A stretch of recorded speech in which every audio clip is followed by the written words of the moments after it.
From Hollywood, it's time now for... Johnny Dollar. My name is Hardy, Mr. Dollar. Yes? I'm returning the call you made to Mr. Ellis Rasmussen. If you will state your business, I shall be glad to transmit it to him. You tell Mr. Rasmussen I'm an insurance investigator from Hartford, and the matter involves a member of his own family. Oh, young Mr. Rasmussen? Yes. Could you hold on a moment, sir? I could. Mr. Rasmussen will send a car for you at 6 o'clock. Look, I can take a cab. Oh, well.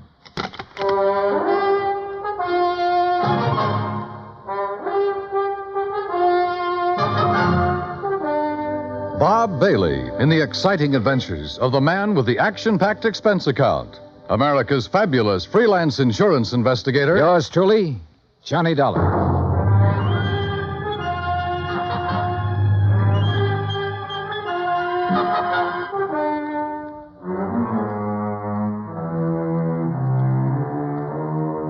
Expense account submitted by Special Investigator Johnny Dollar to the Universal Adjustment Bureau, Hartford, Connecticut.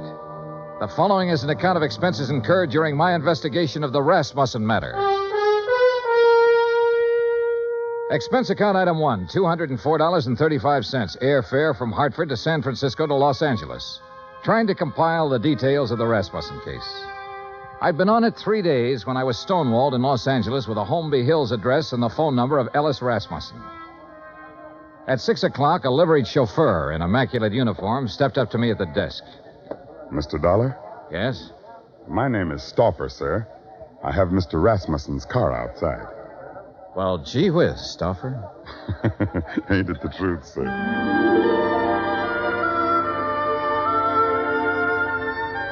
A few minutes later, when we turned into the lush green Holmby Hills section, I had a suspicion I was about to deal with a bona fide millionaire. When we parked in front of the big two-story colonial home and a man with graying hair and swallowtail coat stepped out of the door, well, I knew I was going to meet the real article. I'm Hardy, sir. Hello, Hardy. Mr. Rasmussen is waiting for you. This way, please. We stopped in front of a huge paneled door. Hardy tapped on it once, then pulled on the knob. As we entered, a tall man with a shock of pure white hair rose from his chair and turned toward us. This is Mr. Dollar, Mr. Rasmussen. I want about 4 fingers of sour mash. What do you want? You took the words right out of my mouth, Mr. Rasmussen. Very good, sir. He's a pretty nice fellow. We're all pretty nice fellows around here, Mr. Dollar. Sit down. Thanks. Could you hand me that lighter? Oh, sure. Here. Thank you.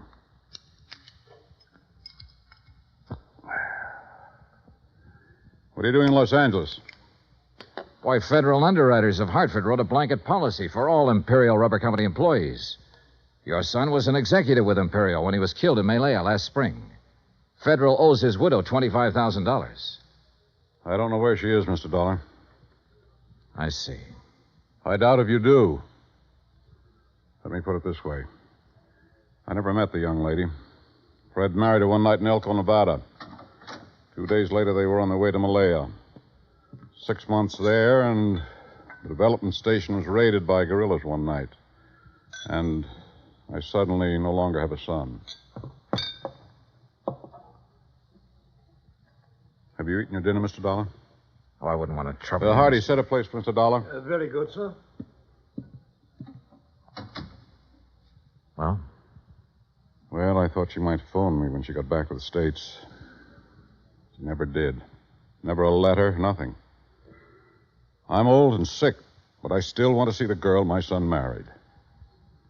It's not an easy thing to lose a son, Mr. Dollar. And I lost a good one. I lost the best son a man ever had. I'm sure you did, sir. To your son. To Fred. During dinner and afterward over coffee and liqueurs, I listened to the story of Ellis Rasmussen's life. It came from the lips of an old man who was dying, but in whose eyes I could see reflected the memories of a brawling, bustling life that started in an Oklahoma oil field and moved to Alaska and Arabia and Africa. More and more during the talk, I began to know his lost son. For in everything the old man had to say about himself, I could sense an unmistakable reflection of his son.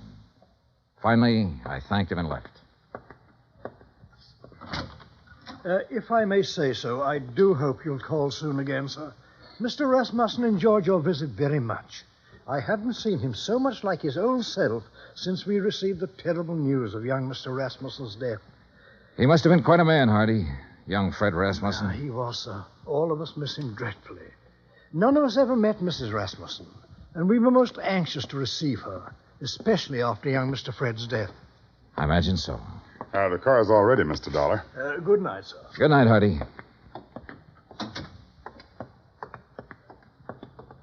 Fine night, Mr. Dollar. Yeah. Stoffer, Yes, sir?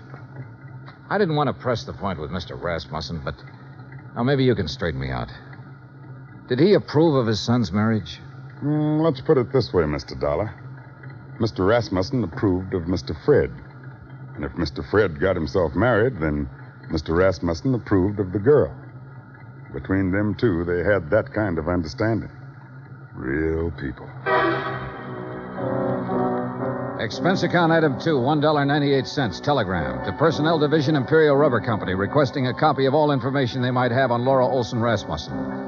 Item 3, $6. One long-distance phone call to the Universal agent working the case in San Francisco. Mrs. Rasmussen left the Malaya Peninsula by boat from a town called Cosheti 3 days after the news of her husband's death. A week later, she booked plane passage in Hong Kong with Trans-Pacific Airlines. She changed planes in Honolulu. She cleared the Port Authority in San Francisco. From there on, we lost her. Get a list of all the passengers who were on that plane. Okay. Get someone checking the hotels in the Bay Area. She might have checked into one when she hit Frisco. Okay. Now listen, we're looking for a woman whose husband was brutally murdered about 2 weeks before she got back to the States. If she's anything like I think, she was probably about at the end of a rope. Now start asking questions at places where people like that go. Right. On Wednesday morning, I rented a car. That's item 4, $25, and made the rounds. First stop, Los Angeles Board of Education. By 4 o'clock in the afternoon, I had found 35 Laura Olsons who had attended public school in Los Angeles and were more or less in the proper age bracket. The next day, the folder arrived from Imperial Rubber Company. Among other things, it contained a passport picture and a complete description of Laura Olson Rasmussen. She was a blonde girl with a pouting, sultry kind of mouth and wide, dark eyes.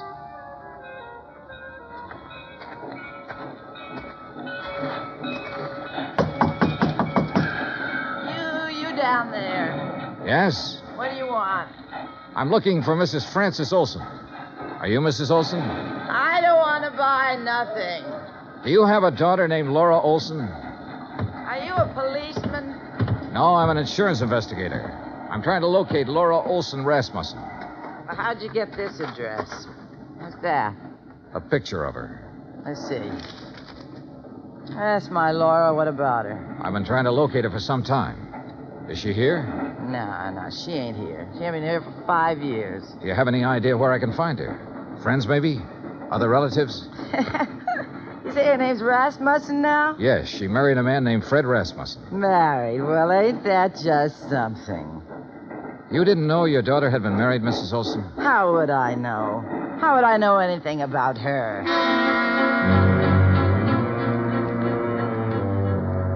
Saturday at noon, a registered letter arrived from the agent in San Francisco containing the list of passengers who had been on the plane with her.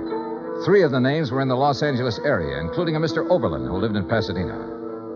Well, sure, I remember her. Real pretty. We sat together all the way from Honolulu. What's up? We're trying to locate her, Mr. Oberlin.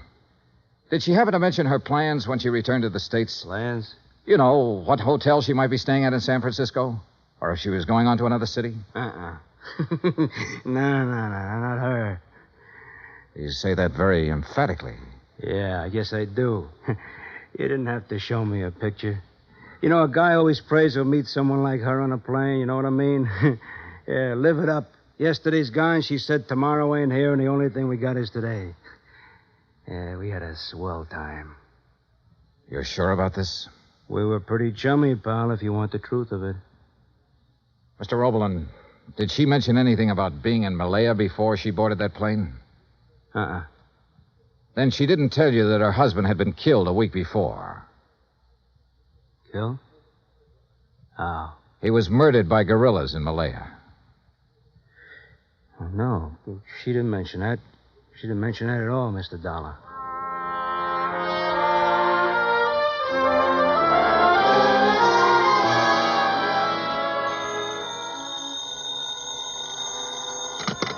Johnny Dollar. This is Hardy, Mr. Dollar. How are you, Hardy? How's Mr. Rasmussen? He's not so well, sir. That's why I called. Could you possibly find time to visit him? Tonight? May I send a car right away? Is it serious? He's dying, sir.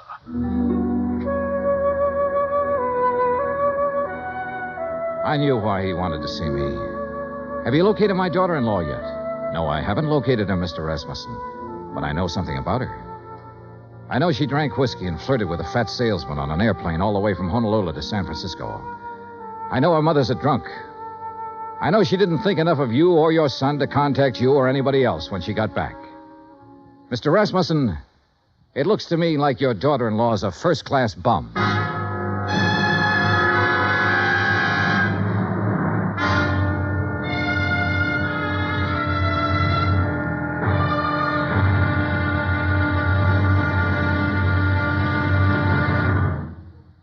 Act Two of yours truly, Johnny Dollar, in just a moment.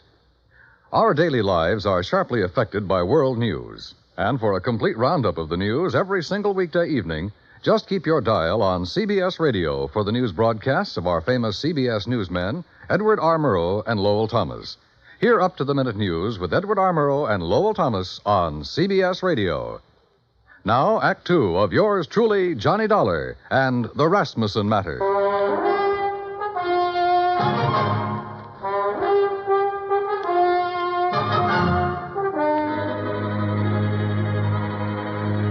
There was a black coupe with MD on the license parked in the driveway of the Rasmussen house when we pulled up. In the bedroom, a silvery-haired man in a black suit was sitting beside the bed that held Ellis Rasmussen. He was introduced as Dr. Butler. Then I shook the hand of Mr. Rasmussen. Someone suggested that Dr. Butler might like to use the library for his calls.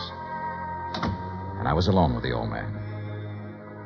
If you want some whiskey, I keep it in the sideboard over there. Not now, thanks. I wish I had some news for you, Mr. Rasmussen.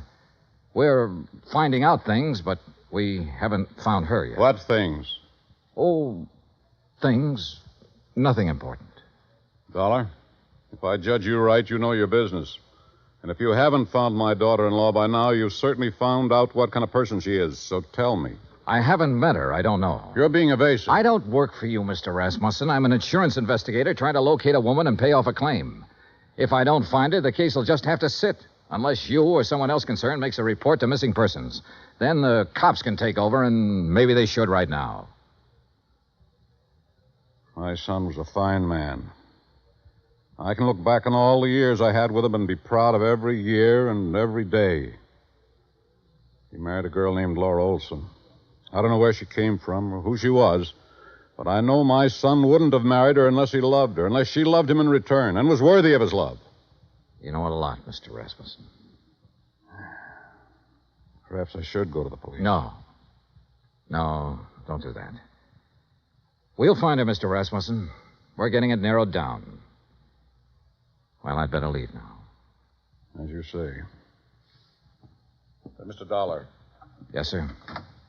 I want to see her. Yes, sir. I'm sorry I talked to you the way I did.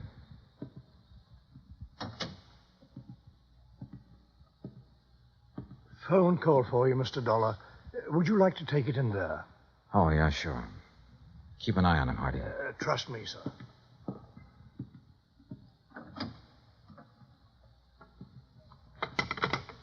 Johnny Dollar. This is Officer Daly, Los Angeles Police. Oh, yeah. You the insurance guy looking for a Laura Olson Rasmussen? Yeah, have you got anything? We got her. Huh? She's here with the rest of the girls in the drunk tank.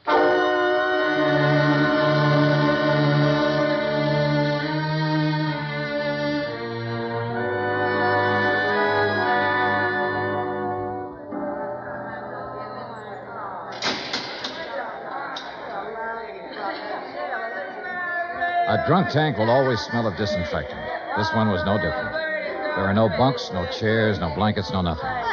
So you stand or sit on a concrete floor and wait for something to happen. The legal period is 24 hours.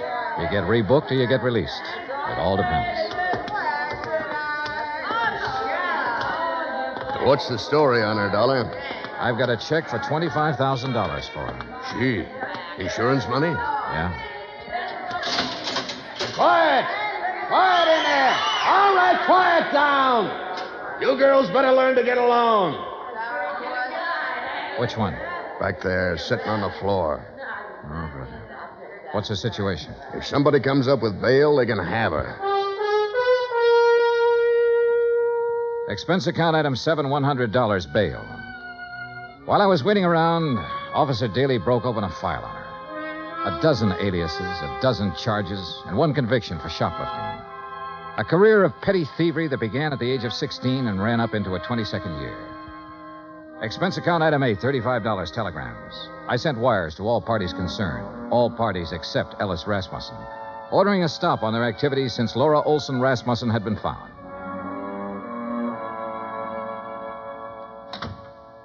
Over there. Who are you? My name's Johnny Dollar. Thanks for getting me out. Why? I did it for a friend. Friend. I didn't know I had any.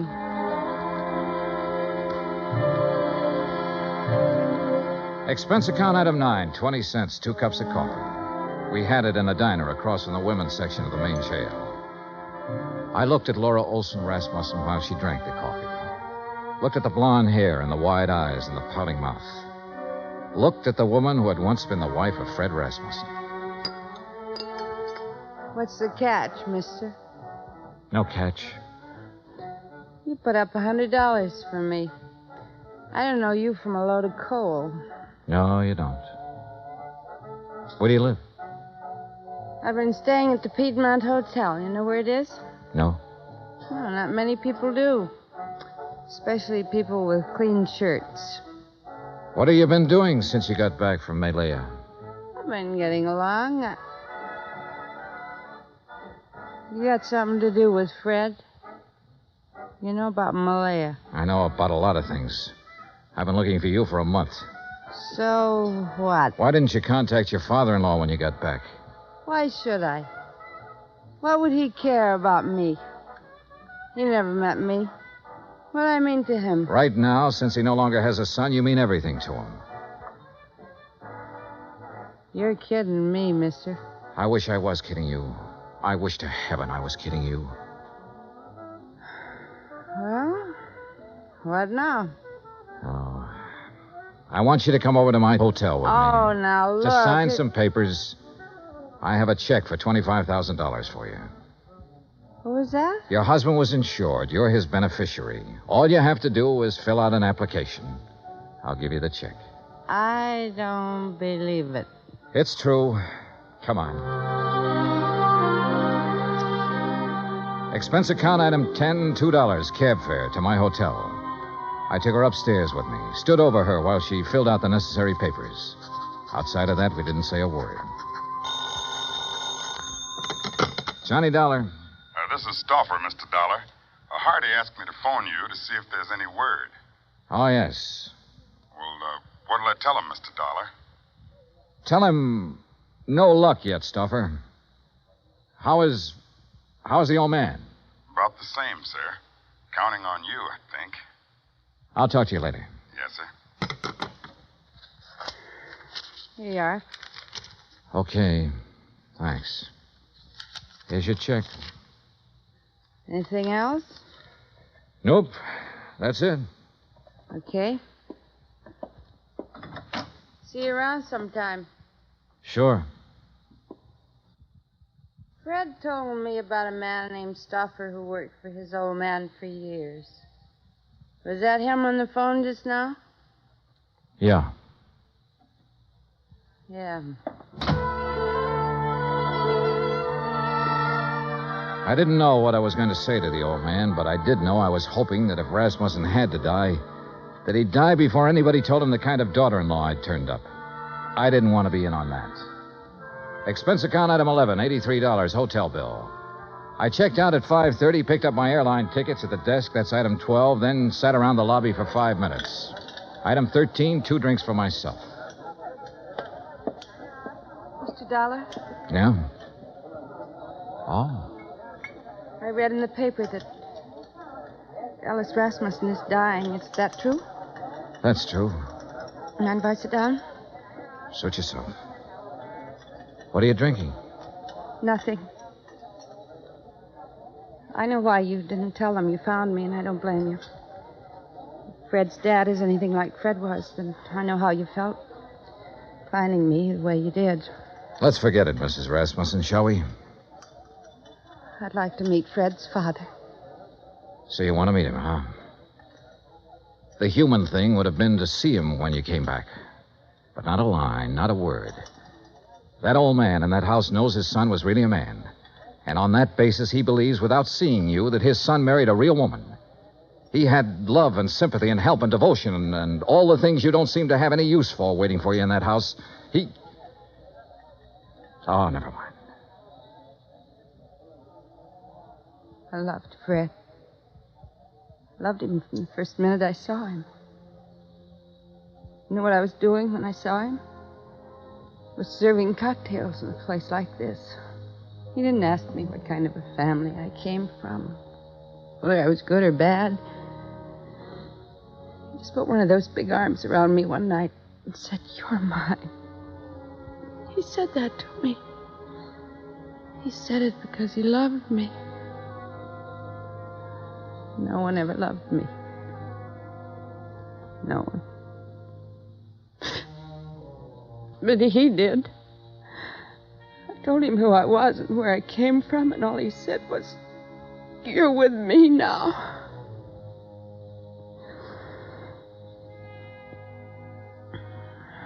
We went to Malaya together, and I never knew in all of my life what I knew then. How it was to be wanted by someone who was decent, kind. And then he was killed. He told me one afternoon when I was in Cochetti.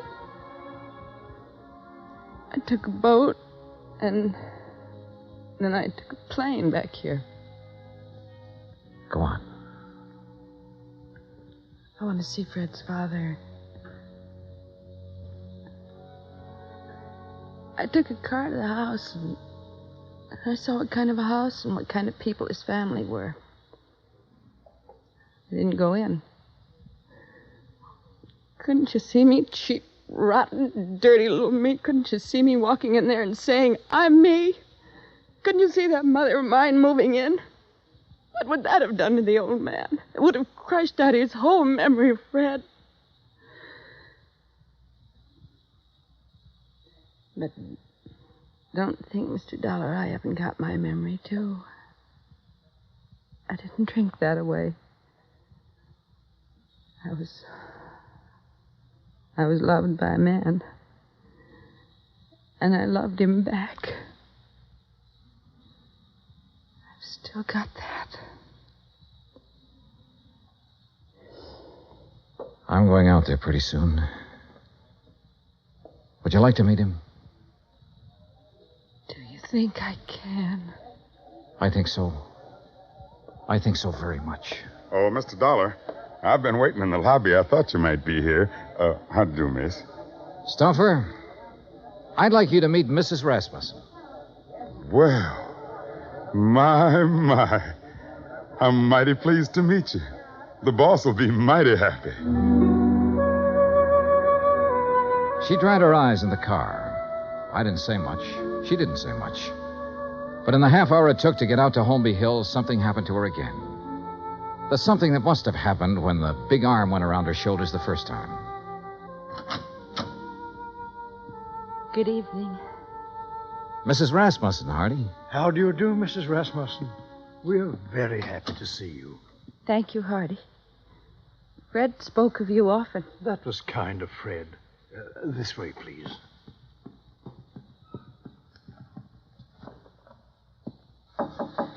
Come in. I think you can introduce Mrs. Rasmussen, Mr. Dollar. Ring if you need me, sir. I'm scared. Laura, if there ever was a man for you not to be scared of, it's that man in there. How can I tell him about myself? I've been in jail. I can't. Watch. Well, Mr. Dollar, come in. I've brought someone for you to meet, Mr. Rasmussen. Come here. You'd be my son's Laura. Yes, you're Laura. Hello. Yes. Oh, now, there. Here. Now, look. Us Rasmussens mustn't meet like this with tears. There's so much I have to tell you. No.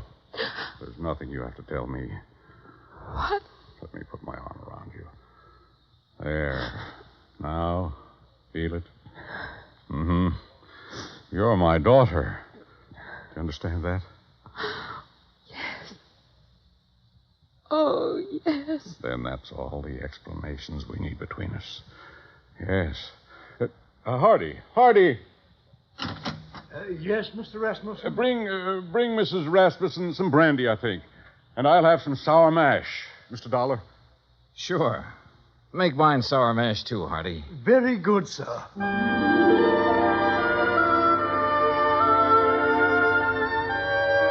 Expense account item 14, $40. Miscellaneous. Item 15, $35, stenographic.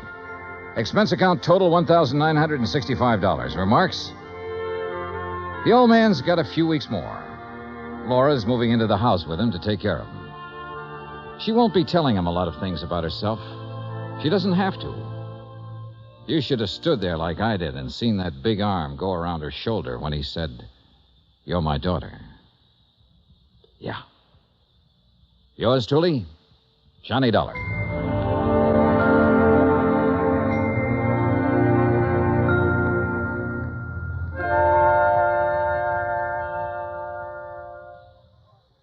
Our star will return in just a moment.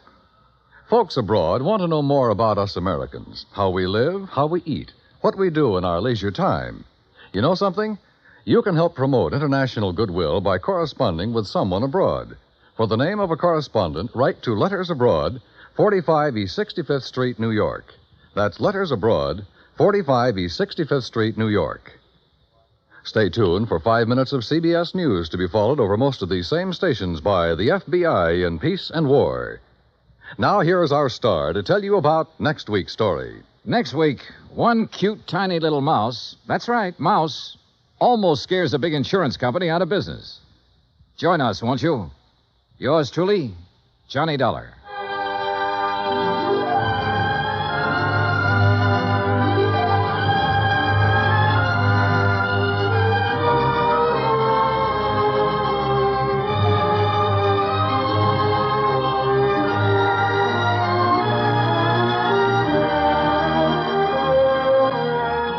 Yours truly, Johnny Dollar, starring Bob Bailey, originates in Hollywood.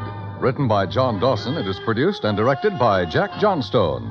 Heard in tonight's cast were Virginia Gregg, Gene Tatum, Eric Snowden, Roy Glenn, Will Wright, Frank Nelson, and Jack Crucian. Musical supervision is by Amerigo Marino. Be sure to join us next week, same time and station, for another exciting story of yours truly, Johnny Dollar. Dan Cubberly speaking.